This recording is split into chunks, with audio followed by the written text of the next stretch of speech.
Breaking news mga kababayan. Nako po, eto na ang pasabog natin. Isko Moreno, bumaliktad na. Hindi sinunod si BBM. At yung mga tagasunod ni BBM na mga tangalista, bobolista at mga pinklawan, dilawan ay binabatikos si Isko Moreno. Bakit mga kababayan? Bakit daw pinayagan ng lokal na pamahalaan ang pagtitipon na people power na isinagawa ng Iglesia ni Cristo? Dahil nga po, itong lokal ng Quezon City, yung mayor dyan, hindi pinayagan ang Iglesia ni Cristo at pinalayas sa Quezon City. Talagang pinagkaisahan nila ang kapatiran. Dahil nga daw po perwisyo ito. Ngayon po, lumipat po sa liwasang ngayon. So si Isko Moreno may pasabog dito. Tila hindi natatakot kay BBM. Alam natin mga kababayan na si Isko Moreno may puso ito. Isang makatao. At talagang nakakaunawa ito. Alam nyo mga kababayan, kung natatandaan nyo po ako, bilang Esme TV ko sa Manila, mula Manila Bay, boy, mula sa paglilinis ng Manila Bay dyan sa Boracay dyan, hanggang sa clearing operation ni Isko Moreno, isa po ako sa mga sumuporta kay Isko Moreno bilang mayor dyan. Bawat galaw niyan, talagang sinusundan po namin. Mabait si Isko Moreno at talagang makatao ito. At talagang nirerespeto ang Iglesia ni Cristo. Di ba nakita nyo naman ngayon ang ginagawa ni Ngagba at ang mga tangalista at ang mga bendalo upang mapigilan ang pagdagsa ng kapatiran sa iba't ibang sulok ng bansa natin, sa iba't ibang lagusan, papasok ng Metro Manila, ay kanilang hinaharangan. Nakita nyo po, yung galing norte sa Ilocos, galing Tarlac, Cavite, Laguna, Quezon, maging sa mga pantalan, hinaharang ni Dayunyor. Tapos sasabihin niya, okay lang, mag-rally ang kapatiran. Alam natin na hindi manggugulo yan at panatag ako na sila ay susunod sa mga patakaran. Yun yung kanyang mga sinasabi. Pero sa totoo mga kababayan, ino-order niya na pigilan ng pagdami ng pagdagsa ng milyong-milyon nating mga kapatid. Pati media kakampi nila. Lahat ng mga mainstream media ay namaleta. Nabudol lahat. Binubudol nila tayo. So ngayon mga kababayan, si Isko Moreno, galit na galit yung mga tangalista, bobolista at mga dilawan at mga pinklawan. Binabati ko si Isko Moreno. Bakit daw binigyan ng permit ang Iglesia ni Cristo? Alam natin mga kababayan, alangan naman magkusang loob yung mga MMDA. Tara, manghuli tayo. Hulihin natin yung mga bus, mga jeep. Baka maging kolorom ito. Magkukusa sila. Samantalang nung binidyuhan yung isang buwaka ng inang MMDA na nanguhuli, kahit LTO sinabi, pasensya na po, utos sa taas. Di ba mga kababayan ko? Hindi rin binalita sa mainstream media na may hinaharang na libo-libo na mga kapatiran at langsambay ng Pilipino na gustong sumama sa pagtitipon na people power sa EDSA, People Power Monument. Kaya dito sa Manila mga kababayan, dinagsa ng milyon ng kapatiran. So dito si Isko Moreno may pasabog. Ayan o, Isko Moreno bumaliktad. hindi sinunod si BBM na wag bigyan ng permit ang Iglesia ni Cristo. Ito po ang kanyang pahayag, mga kababayan. Makikita nyo po na talagang itong si Isko Moreno, makikitaan mo talaga na may damdamin at may puso. Alam natin lahat, mga kababayan, na si Isko Moreno ay nakikisama lang dito kay Bangag. Nakikisama lang dito sa mga grupong ito na hindi makatarungan ang ginagawa. Nakikisama lang si Isko Moreno dahil nga po sa mga taga-Manileño. Kasi nga, kapitbahay lang niya si BBM dyan yung Malacanang Isang hakbang lang ni Isko Moreno, pintuan na ng kwarto ni BBM sa Malacanang. Napakalapit po ng Malacanang dyan sa Manila. So ngayon po, eto na, mga kababayan ko, si Isko Moreno, may pasabog na matindi. Tignan po natin ang kanyang pasabog. Magugulat po kayo. Pinuri ang Iglesia ni Cristo dahil sa napakadisiplina.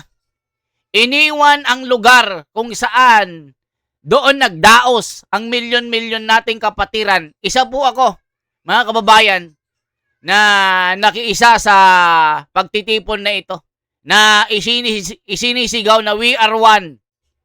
Isinisigaw ang katwiran at paninindigan. So eto na, pakinggan po natin si Isko Moreno. Talagang hindi sinunod ang bilin ni BBM dito na wag bigyan ng permit ang Iglesia ni Cristo. Tignan niyo po. Mapayapa sila kahapon. Doon sila sa Freedom Park. Okay naman. We're very happy that, alam mo kasi, sa totoo lang, pag INC yan nag-rally, wala akong kakabang-kabang. Kasi, katulad ng huli nilang ginawa dito sa Luneta na may permit, ilang milyon sila doon. Alam mo nung pag-alis nila? Walang biro although nandito yung DPS, nandito yung amin. Typical na, what we extended to them is being extended to all other political organization conducting freedom of expression in the city of Manila. Pag-alis sila, alos doon wala talaga. Kahapon, na minoritor namin yung Liwasa, although hindi nila kailangan ng permit doon, dahil ano yun freedom park. Tapos alam mo, kagabi, nag-10 pa sila. Nag-10, after nilang umalis, nag-10 sila, they stayed overnight. Because, I think may programa pa sila. So, pero okay naman. Maayos naman, medyo ano lang kami, traffic. And that's part of Manila Pag nagpunta sila lahat sa recto, parado ang buong Moraita, apektado buong Espanya. Pag nagpunta sila sa Luneta, kung sino man to, across ako, parado ang Luneta, Ayala, Sarado, and so on and so on. Talagang very challenging ang Manila. But at least, as you can see, pinapayagan naman namin, basta sila hihingi ng permiso sa amin. Except for Freedom Park. Hindi nila kailangan. Pero still, we have to police them not to go as much as we can na makakapag-permission at their kapon. So far kahapon, maayos yung mga kapatid natin sa iglesia dito sa Manila. I cannot speak on other areas. But as far as with regard to your question, matitino yung mga kapatid natin dito na nagpunta sa Manila. And some of them are not from Manila. They traveled all the way. Ayan, mga kababayan ko. Yan si Isko Moreno. Talagang pinalagan si BBM dito. Hindi sinunod itong kagustuhan ni BBM na hindi makapagdaos ng mapayapang rally sa Liwasang. Di ba, mga kababayan ko? Pag INC... ulitin natin sa mga hindi pa ulitin natin po ito. Sa totoo lang, pag INC yan nagra-rally, wala akong kakabakabay. Kasi katulad ng huli nilang ginawa dito sa Luneta na may permit, ilang milyon sila doon. Alam mo nung pag-alis nila? Walang biro although nandito yung DPS, nandito yung amin.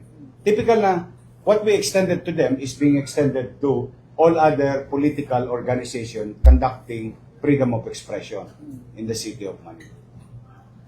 Pag-uli sila, alaws dun eh. Wala talaga. Kahapon, minonitor namin yung Liwasan. Although hindi nila kailangan ng permit doon, dahil ano yun eh, Freedom Park. Tapos alam mo, kagabi, nag-tent pa sila. Nag-tent. After nilang umalis, nag-tent sila. They stayed overnight. Because I think may programa pa sila. So, pero okay naman. Maayos naman. Medyo, lang kami, traffic. That's part of Manila eh. Pag nagpunta sila lahat sa Recto, barado ang buong Moraita, apektado buong Espanya. Pag nagpunta sila sa Luneta, kung sino man to, across, barado ang Luneta, Ayala, Sarado, and so on and so. Talagang very challenging ang Manila. But at least, as you can see, pinapayagan naman namin, basta sila hihingi ng permisyo sa amin. Except for Freedom Park. Hindi nila kailangan. Pero still, we have to police them not to go as much as we can na makakapanmerwisyo na tayong kapwa. Okay. So far kahapon, maayos yung mga kapatid natin sa iglesia. Okay. Dito sa Maynila. I cannot speak on other areas, but as far as with regard to your question, matitino yung mga kapatid natin dito na nagpunta sa Maynila. And some of them are not from Manila. They traveled all the way. Ayan, mga kababayan ko. Talagang pinuri ni Isko Moreno ang pagkakaroon ng disiplina ng kapatiran kahit sa malalayong lugar, mga kababayan. Iniwan ang Liwasang na parang paraiso. Mas nilinis pa. Di ba, mga kababayan ko? Dahil lahat po ng kapatid nagpulot ng basura. Hindi gaya ng mga media na pupunta dyan, gagatasan, kikita sila sa kanilang mga video, ipopost sa kanilang TV program, tapos babatikusin ang Iglesia ni Cristo na nagkalat. Yan po yung mga media na mukhang pera at nasungal-ngalan ng maleta. Nakita nyo po yung mga pinapakalat nila na kung ano-anong paninira. Uulitin ko, mga kababayan, meron pa akong nakasakay na 2 marites sa bus po. Siksikan po ito, inuulit ko. Iglesia ni Cristo hater ang mga ito at galit na galit sila kay Senador Marcoleta. Ang sinabi nila, itong mga magulang daw, tayong mga magulang na pumunta daw doon sa rally sa EDSA People Power Monument, isusumpa daw tayo ng mga anak natin, ikakahiya daw tayo at makakarma daw tayo. Yun ang sabi ng mga tangalista. Alam ko, mga tangalista yun, yung mga ganong birada, mga tangalista, pinklawan, at mga utak pulburon. Mga mukhang adik ang mga ito eh. Di ba, mga kababayan? Sasabihin ba naman makakarma lahat daw ng Iglesia ni Cristo? Ipinagtanggol ko yung karapatan ko, mga kababayan, bilang kapatiran. Ulitin mo nga, ate. Bakit? Anong dahilan? Bakit makakarma ang kapatiran ng Iglesia ni Cristo at ikakahiya kami ng mga anak namin? Ipaliwanag mo. Ipaliwanag mo sa 100 words. Sabi lang niya, na-late kami sa trabaho namin eh. Kinaltasan kami ng mga amo namin na half day kami dahil sa traffic. Perwisyo ang ginawa ng Iglesia ni Cristo. Bakit? Sabi ko. Yang rally na ba yan ay para lang sa Iglesia ni Cristo? Para sa iyo din! Sabi ko. Para sa inyong dalawang mag-anti na mukhang adik sa scatter. Na pag dumating na yung mga Bombay, takbuhan, tatago na sa lungga nila. Sinisingil na ng Bombay. Diba, mga kababayan ko, nasampal ang katotohanan. Bakit yung mga pare? Pag nagrarally dyan, tahimik kayo. Ba't yung mga magnanakaw dyan na trilyones ang ninakaw? Tahimik kayo. Pero pag Iglesia ni Cristo, galit na galit kayo. Para kayo mga inggit eh. Mga inggiterang chismosa. Sabi ko sa kanila yun, baba sila, mga kababayan ko. Para magtita na adik sa online games na pag wala ng load, Nag-a-addict na. Di ba mga kababayan ko? O meron pa, may sinasabi po yung mga BBM loyalist. Ipapasara daw nila yung Iglesia ni Cristo. Dahil daw nilabag daw. Ito, mga kababayan ko ipakita ko sa inyo yung sinasabi ng mga tangalista dito. Ito po, babasahin ko sa inyo. O ito po, ito yung pangarap ng mga bendalo na tangalista. Ipapasara daw yung Iglesia ni Cristo, mga kababayan ko. Ito ang pangarap ng mga bendalo at mga maletagang. Gusto nila ipasara ang Iglesia ni Cristo. Sabi naman ng mga komento, subukan nyo para malaman nyo ang tagal naman. Para magising ang higante. Para kayong kumuha ng bato na pinukpok sa ulo nyo. Ito, source, PBBM Loyalist, Yayam 2.0 Podcast. Ang pagtitipon ng Iglesia ni Cristo sa EDSA ay hindi lamang isang reliyosong pagtitipon. Bilang isang korporasyon sole na nakarehistro sa Securities and Exchange Commission, posible umanong kumilos ang INC ng lampas sa layunin ng pagkakatatag nito. Bilang corporation, kung napatunayan una nitong hinaharangan ang isang pambansang lansangan nang walang kaukulang permit, magko-comment ako dyan, wala daw kaukulang permit. Bakit kayo? Si Marcoleta, kinasuhan nyo ng plunder, donasyon yun, hindi ba yun paglabag sa batas? Hindi ba yun pangbebendalo? May silbi pa ba ang permit na ito kung kayo mismo na nasa gobyerno hindi sumusunod sa mga batas na ito? So pag Iglesia ni Cristo, bawal mag-rally? Di ba mga kababayan ko? Mga siraulo kayo, sabi ng komento. Posible umanong, ito po. Ano pa sabi dito? Kung napatunayan una nitong hinaharangan ang isang pambansang lansangan ng walang kaukulang permit, maaaring ituring itong ultra virus act o ng charter ng korporasyon, paglabag sa fiduciary duties ng mga opisyal at paglabag sa mga patakarang nagpoprotekta sa karapatan ng publiko. Wow! Kapakanan ng publiko. Sa ilalim ng revised Corporation Code, ang mga ganitong paglabag ay maaaring magresulta sa suspension ng pagbawi ng rehistro ng korporasyon. Section 161, ang galing nyo subukan nyo lang. Personal na pananagutan ng mga opisyal para sa labag sa batas na gawain. Section 165. Pananagutang sibil o pagbabayad ng danyos dahil sa pang-aabuso sa karapatan. Civil Code, Artikulo 19. Kapag binawi ng SEC ang rehistro ng isang korporasyon, nawawala ang legal na personalidad nito. Hindi na ito kinikilalang lehitimong korporasyon at nawawala na ng kapangyarihang magpapatuloy sa operasyon, pumasok sa mga kontrata o magsasagawa ng araw-araw na negosasyon sa Pilipinas. Mga agarang at pangmatagalang epekto ng pagbawi ng rehistro, pagkawala ng mga karapatan at pribilehiyo ng korporasyon, pagtigil ng operasyon, hindi na maaring legal na magnegosyo, kumuha ng empleyado, mag-issue ng resibo o invoice o magbukas at gumamit ng corporate bank account. Pagkawala ng limited liability, maaring personal na managot ang mga direktor, opisyal at o incorporator sa mga kontrata o utang kung magpapatuloy ang operasyon ng pagbawi ng ang rehistro. Alam mga bobo kayo, ang Iglesia ni Cristo hindi negosyo. Isa po itong reliyon. Mga bobo, mga tanga. Yung mga sinasabi nyo dyan, yung mga negosyo, mga businesses, mga bobo ba kayo? Diba mga kababayan, subukan nyo lang na gawin yan nang makita nyo ang hinahanap nyo.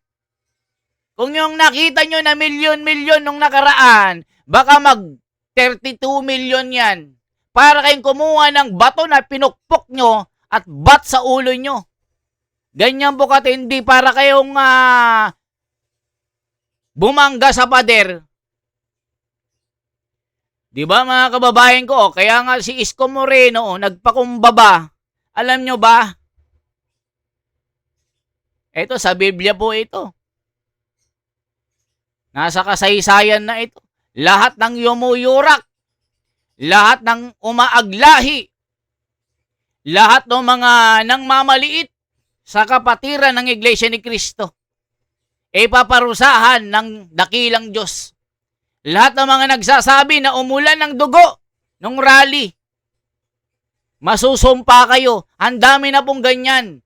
Mga nasumpa na mga direktor ng TV. Di ko lang alam ito mga kababayan na tignan nyo babasahin ko lang na ito po, may mga personalidad na napahamak dahil po minaliit nilang iglesia ni Cristo. Mga personalidad na hinamak ang iglesia ni Cristo dahil sinabi na uulan ng dinuguan. Ayan, tignan nyo mga kababayan alam ko, nasa dila ko na Ayan, ang biro na uulan ng dinuguan ay isang tanyag na linya sa kultura ng internet at telebisyon na kadalasang ginagamit upang tukuyin o asarin ang mga miyembro ng Iglesia ni Cristo. O, tignan nyo. Hindi ba uulan ng dinuguan? Ina Evans, kilalang social media personality. Nako, mga kababayan.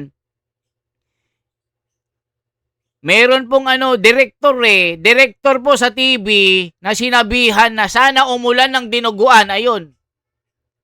Kinabukasan inatake sa puso. Naku mga kababayan, na mga nagagalit at minamaliit at hinahamak ang Iglesia ni Cristo, maghunos dili kayo. Hindi nyo po alam ang sinasabi nyo. Hindi nyo alam ang kahihinatnan nyo. Ang mangmamaliit sa kapatiran, ang hahamak dito mapapahamak. Isang direktor sa TV, sikat po ito. Nakalimutan ko ang pangalan. I-comment nyo sa baba. JL ang initial. Nakalimutan ko. Kayo na bahalang mag-comment dyan. Sinabi niya yan nung nag-rally ng Iglesia ni Cristo, nakaraang taon po yan. Nakaraang taon pa, nung history na ito, sinabi niya sana umulan ng dinuguan sa araw ng rally. Kinabukasan, ito ay inatake sa puso. Bahala kayo sa mga buhay nyo. Ito ay history ito. Huwag nyo nga hamakin ang Iglesia ni Cristo kasi masusumpa kayo. Hindi ang kinakalaban nyo yung tunay na Diyos ng Iglesia ni Cristo. Sa totoo lang, pasensya na po kayo. Ako, nasasaktan po ako pagka sinasabi nyo na ganyan, hinahamak nyo at inaaglahi nyo. Gaya ng ginagawa nyo kay Senador Marcoleta. Kinakasuhan nyo, ginigipit nyo. Pero sabi niya, kahit makulong ako, gagawin ko para lang sabihin ang katotohanan at katwiran. Ang nangyayari sa Pilipinas ay kawalang katarungan. Injustice. Kung sino ang nagtatanggol para hanapin ang mga magnanakaw para tukuyin, pero sila ang ginigipit at inaaresto. Gaya ni Senador Marcoleta, ngayong araw ay ifa-file na nila ang kaso sa Sandigang Bayan. Pag na-file ito, in any time, anumang oras ngayon, mula ngayon, aarestuhin na si Marcoleta. Pero sabi nga ng kapatiran, subukan nyo. At sabi ng mga kababayan natin, hindi lang kapatiran ang pipigil dito. Subukan nyo lang. Sasama lahat kami. Kung saan kulungan yan, doon kami tatambay. Doon kami magrarally. Yan ang sabi ng mga komento. Mga kapatid at mga kababayan. Pasensya na po kayo. Ako, nasasaktan po ako dito. Buti na lang si Isko Moreno. May puso. May damdamin. Hindi sinunod ang bangag. Yung kanyang order, kita nyo naman mga kababayan, napakarami po, hindi binalita ng social media. Hinarangan po nila ang mga kapatiran na papasok ng Metro Manila. na yan po sana ay magdadagdag sa bilang ng kapatiran. Hindi lang sana milyon yan, baka 2 million hanggang 3 million, hanggang 5 million na dumating kung hindi nila hinarang ito. Di ba mga kababayan ko? Shout out sa inyong lahat mga kababayan at mga kapatid. Ma'am Mirna Aurora, Gaspar Beltran at sa lahat ng mga kapatid natin at mga kababayan natin na nanonood dito. Ito po. Ito po sabi. Good evening sir, watching from Tondo, Manila. Maridel Lim. Carmen Garbo, shout out. Juben Cordona, salamat po, mabuhay. Ayan lamang po ang ating bahagi ngayon at abangan nyo pa yung isa nating part 2 dito na sinasabi nila na isasara ang Iglesia ni Cristo. Sino bang nagsabi? Mamaya po, abangan nyo po. Salamat po ng marami. At i-like at share ang video ito at ipakalat po sa lahat ng mga grupo sa social media. Salamat po. Para ipakita natin ang suporta natin sa kapatiran at ng kay Senador Rodante Marcoleta. Para malaman nila ang katotohanan na may paninindigan ng ating Senador na Marcoleta. Mabuhay po.